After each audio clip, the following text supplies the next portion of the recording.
I first spent a week with the Camaro LT, the V6-powered pony car that felt more akin to the well-behaved Malibu. And now to see if that banality can be overcome by a Corvette engine, Brembo brakes, and a beefier suspension. And the answer, for the most part, is yes, it can. If you were expecting to visually see huge differences between the V6 and SS, you'd be wrong. The SS models have a simulated air intake located in the upper front fascia, and the lower air intake is larger, but otherwise you'd have trouble telling this Camaro from the one I drove last week. The interior is nearly identical too, with the only exceptions being the SS badge at the bottom of the steering wheel and the SS embroidery in the front headrests. This here is the top trim 2SS, and again it came equipped with the 6-speed auto, a $1,185 option. This choice also necessitates an engine modification and eliminates some performance goodies. If you keep the 6-speed manual, you'll get the LS3 engine, making 426 horsepower and 420 pound-feet of torque. The L99 engine under here is a variant of the LS3 for the automatic transmission models and comes with active fuel management. With a lower compression ratio, the horsepower dips to 400 and the torque to 410 at 4,300 RPM.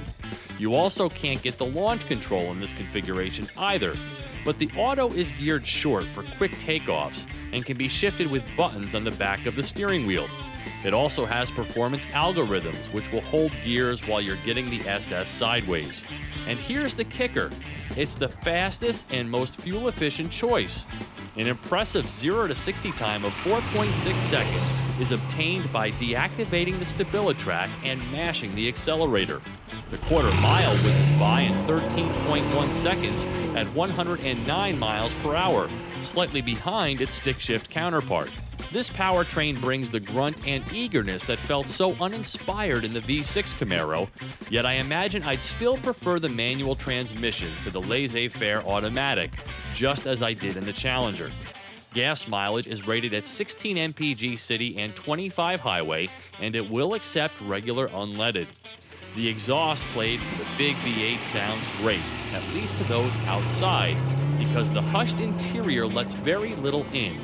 And the SS bites the corners a little harder, and you can push it into those bends with greater confidence thanks to the mighty Brembos. The fully independent, sophisticated suspension is something unusual in a pony car, but it's the Camaro's modern, compliant ride and composed handling that betters its Dodge competition in performance, but at the same time forgoes the retro feel that the Challenger does so well. Its weight and size still keep it from being a super nimble sports coupe. Indeed, this is a big car with a squished roof, and as such, the visibility out the front is somewhat limited, especially from the passenger seat where there's no height adjustment. A lack of rear headroom should also be noted. The rest of the interior is retro-styled, quiet, and comfortable, but generally unspectacular with lots of black plastic and some confused themes. All in all, the SS puts some significant distance between itself and the V6 model, so there are distinct choices for all types of buyers. Performance lovers only have to look here though. Personally, I prefer the Challenger SRT8 with a stick shift, but that car costs quite a bit more. MSRP of the top trim Camaro 2SS is $34,180, while this car stickers for $35,760. A nice price, even if the Camaro SS isn't quite sure what it wants to be. For Drive Time on Yahoo Autos, I'm Steve Hammis.